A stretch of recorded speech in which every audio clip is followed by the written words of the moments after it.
अस्सलाम वालेकुम my YouTube family. उम्मीद है आप सब ठीक ठाक होंगे और अपने घरों में अपनी फैमिली के साथ खुश और आबाद होंगे।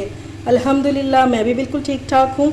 आज मैं आपको सिखाऊंगी ब्रेड के कबाब जो बहुत ही मज़ेदार बनकर तैयार होते हैं। तो चलिए अपना काम शुरू करते हैं, लेकिन उससे पहले अगर आप लोगों ने अभी तक मेरे चैनल को सब्सक्राइब नहीं किया तो फ़ौरन से जाएँ, सब्सक्राइब करें और साथ लगे बेल आइकन को भी प्रेस किया करें ताकि मेरी आने वाली हर वीडियो आपको टाइम से मिल सके, जो कि बिल्कुल फ्री में है।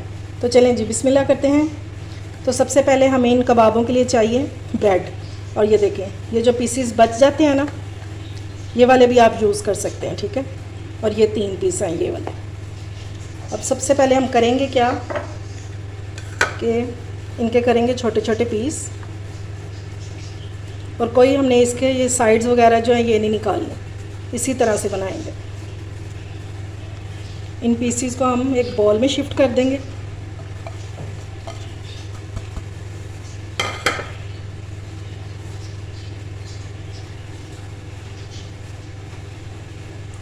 चलें जी, ये हो गए रेडी। अब इसमें डालेंगे हम दूध। वैसे तो आप पानी भी डाल सकते हैं, लेकिन अगर दूध डालेंगे तो इससे बहुत ही क्रीमी से कबाब बनेंगे। और दूध हमने इतना डालना है कि एक्स्ट्रा ना हो, यानी कि इसमें से बहता ना हो, बस हमारी जो ब्रेड है ये अच्छे से नरम हो जाए, बस इतना काफ़ी है। ये देखिए, मैंने आधा कप लिया था और ये इतना सा बच गया। अब इसको कवर करके रख देंगे 10 मिनट के लिए ताकि ये सॉफ्ट हो जाए। तो फिर अपना अगला काम करते हैं। चलें जी, ब्रेड को रखे हुए 10 मिनट हो गए हैं।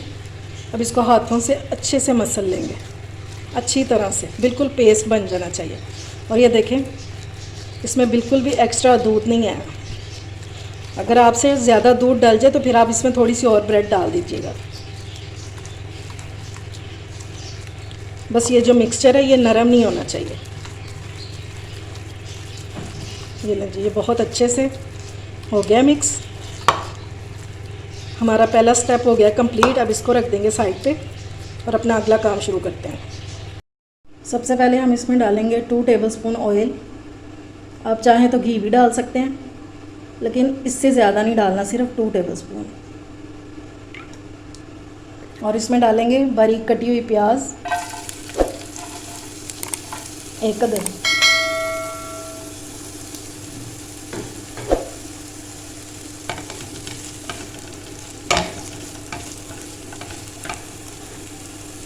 साथ ही इसमें डाल देंगे सब्ज़ मिर्चें बारीक कटी हुई, ये 3 अदद मिर्चें, ये कड़वी वाली नहीं है।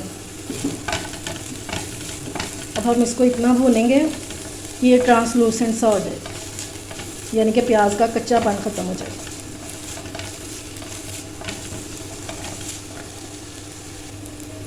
प्याज का कलर चेंज हो चुका है। अब इसमें डालेंगे गाजर कद्दूकश की हुई।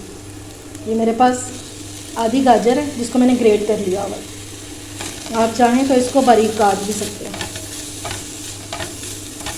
थोड़ा सा इसको भूनेंगे।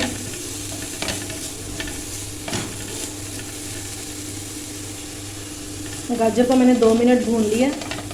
अब इसमें डाल देंगे बारीक कटी हुई शिमला मिर्च और इसको भी थोड़ा सा भून लेंगे। लेकिन हमने सब्जियों का जो क्रंच है ना, ये नहीं ख़त्म करना, बस थोड़ा थोड़ा सा भूनेंगे ताकि इनका जो एक कच्चापन है ना वो ख़त्म हो जाए। अभी मैंने इसमें कोई भी स्पाइसेस वगैरह ऐड नहीं किए। अभी पहले हम अपनी वेजिटेबल्स को भूनेंगे, और अगर आपको कोई और वेजिटेबल पसंद है तो आप वो भी ऐड कर सकते हैं, और जो नहीं डालना चाहते हैं उसको स्किप भी कर सकते हैं।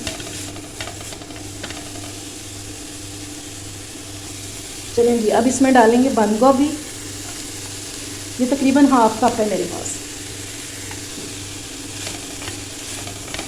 इसको भी थोड़ा सा भून लेंगे।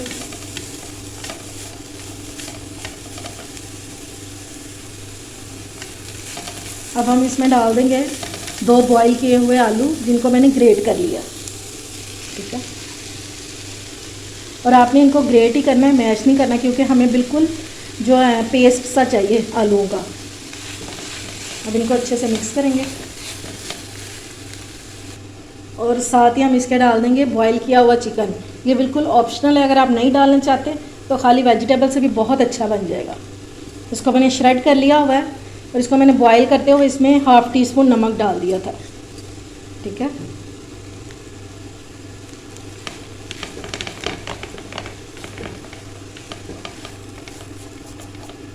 अब इसी टाइम पे हम इसमें मसाले ऐड कर लेंगे अपने। 1 टेबलस्पून हम इसमें डाल देंगे सोया सॉस। ये बहुत मज़े की फिलिंग रेडी होने वाली है। और 1 टेबलस्पून ही डाल देंगे चिली सॉस। थोड़ा सा इसमें ऐड करेंगे नमक अपने टेस्ट के मुताबिक। पहले हम ज़रा इनको अच्छे से मिक्स कर लेंगे, फिर अपने बाकी के स्पाइसेस ऐड करते हैं। अब हम इसमें डालेंगे हाफ़ टी स्पून पिसा हुआ ज़ीरा, हाफ़ टी स्पून इसमें डालेंगे काली मिर्च, और थोड़ी सी इसमें डाल देंगे कुटी हुई मिर्च।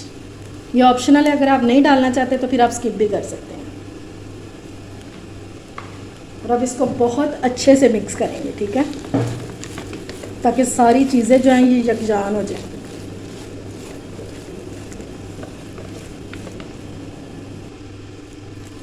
चलें जी, अब कुकिंग का काम जो है ये तो हमारा हो गया ख़त्म। ठीक है, अब मैं फ्लेम ऑफ करने लगी और इसको मैं एक बॉल में शिफ्ट कर दूंगी ताकि हमारा मिक्सचर थोड़ा ठंडा हो जाए, तो फिर इसका अगला काम करते हैं। अच्छा जी, मिक्सचर हमारा हो चुका है ठंडा। अब इस टाइम पे हम इसमें डालेंगे हरा धनिया, और ये बिल्कुल ड्राई होना चाहिए। इस टाइम पे आप नमक मिर्च वगैरह चेक कर सकते हैं, अगर कम हो तो डाल सकते हैं। मैं डाल रही हूँ 1 टीस्पून गरम मसाला, और नमक कम था, मैंने थोड़ा सा इसमें नमक डाला है। अब साथ ही इसमें डाल देंगे ये जो हमने दूध और ब्रेड का मिक्सचर बनाया था, ये डाल देंगे।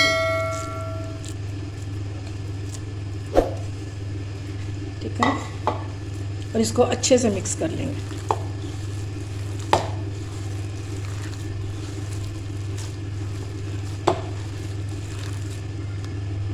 अब हम इस मिक्सचर में डालेंगे कॉर्नफ्लोर 3 टेबलस्पून। अगर आप कॉर्नफ्लोर नहीं डालना चाहते तो फिर आप चावलों का आटा भी डाल सकते हैं, उससे भी बहुत क्रिस्पी हो जाएंगे। और इसको अच्छे से मिक्स कर लेना। आपने इसमें 3 टेबलस्पून से ज़्यादा जो है कॉर्नफ्लोर या चावलों का आटा नहीं डालना, वरना फिर वो जो है ना, वो आटे आटे का टेस्ट आना शुरू हो जाता है। इस बात का आपने ख्याल रखना है। अब इसको 10 मिनट में फ्रिज में रख देंगे और फिर इसके कबाब बनाते हैं। मिक्सचर हमारा बहुत अच्छे से सेट हो चुका है। अब पहले हाथों को ग्रीस करेंगे।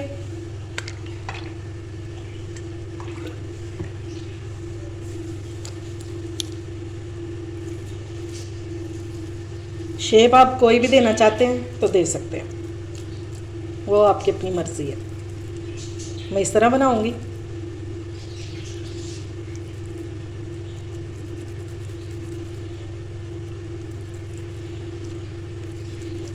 ठीक है, इतने इतने, और फिर इसको हाथों पे इस तरह शेप दे देंगे दोनों साइडों से भी। ये देखें जी, माशाल्लाह से हमारे कबाब सारे रेडी हो चुके हैं, और इस तरह लग रहा है जैसे हमने कोई चिकन या कीमे से कबाब बनाए हैं, लेकिन ये हैं तो वेजिटेबल, और थोड़ी सी मिकदार से ये कितने ज़्यादा बन गए। तो इसी तरह आप इनको बनाकर फ्रीज़ भी कर सकते हैं, लेकिन इस टाइम पे फ्रीज़ नहीं करेंगे, वो मैं आपको बताऊंगी बाद में कि आप किस टाइम पे फ्रीज़ करेंगे। तो चलिए अब इसका अगला स्टेप कर लेते हैं। चलें जी, अब अपने कबाबों को कोट करने के लिए एक बैटर तैयार कर लेते हैं। तो ये मैंने लिया है 2 टेबलस्पून मैदा। ठीक है, अब इसमें हम डालेंगे 2 टेबलस्पून ही कॉर्नफ्लोर, ताकि ये जो हमारे कबाब है ये बहुत क्रिस्पी बने जब हम इनको फ्राई करें। ठीक हो गया। अब इसमें कुछ मसाले ऐड करेंगे। तो 1/4 टीस्पून इसमें ऐड करेंगे ज़ीरा पाउडर, हाफ़ टी स्पून इसमें डालेंगे ब्लैक पेपर, और हाफ़ टी स्पून से थोड़ा सा कम हम इसमें डालेंगे नमक, या आप अपने टेस्ट के मुताबिक भी डाल सकते हैं। अब ये जो हमने मसाले ऐड किए इसकी वजह से हमारी जो कोटिंग है ना वो भी फीकी फीकी नहीं लगेगी। और इसमें पानी डालेंगे और इसके एक पतला सा बैटर रेडी कर लेंगे। इसको ज़्यादा आपने पतला नहीं करना, बस इतना होना चाहिए, ये देखें इस पर हल्की सी कोटिंग रह जाए। ठीक है, बिल्कुल पतला नहीं होना चाहिए। चलें जी, अब करेंगे क्या, इसको पहले इसमें डालेंगे बैटर में, और कोई हाथ गंदे करने की ज़रूरत नहीं है, फोक से निकालेंगे इसको। और सीधा इसमें डाल देंगे।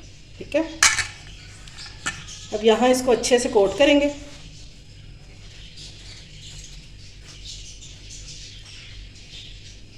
और इस टाइम पे आपने इसकी शेप जो ख़राब हो गई है ना, उसको आपने बिल्कुल ठीक कर लेना,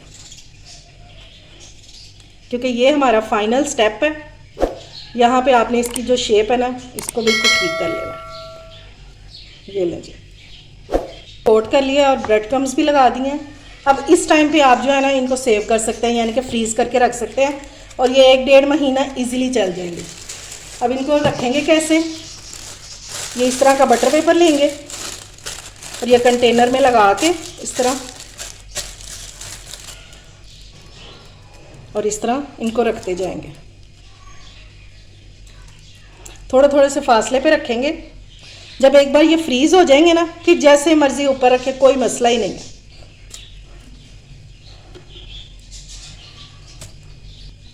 ठीक है, इस तरह फिर ये बाकी का बटर पेपर ये इसके ऊपर रख के इसके ऊपर एक लेयर लगा देंगे। अगर इस तरह नहीं करना चाहते तो फिर आप जो है जिपलॉक बैग इजीली मार्केट से मिल जाते हैं, उसमें भी आप इसी तरह रख सकते हैं। ठीक है, लेकिन उसमें बटर पेपर लगाने की ज़रूरत नहीं है, वो आप वैसे ही रखेंगे। अब मैं इनको सेव कर लूँ तो फिर मैं बाकी के आपको फ्राई करके दिखाती हूँ। चलें जी, अब इनको कर लेते हैं फ्राई, और शैलो फ्राई करेंगे।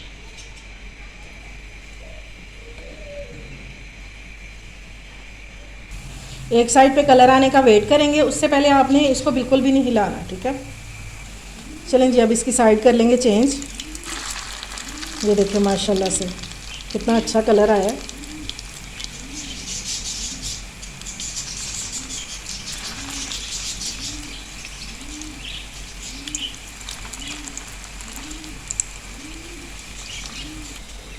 ये लें जी, ये हमारी फिंगर्स कबाब जो है ये रेडी हो चुके हैं। अब इनको निकाल लेंगे। ये देखें जी, माशाल्लाह से हमारी कबाब फिंगर्स हो गई रेडी।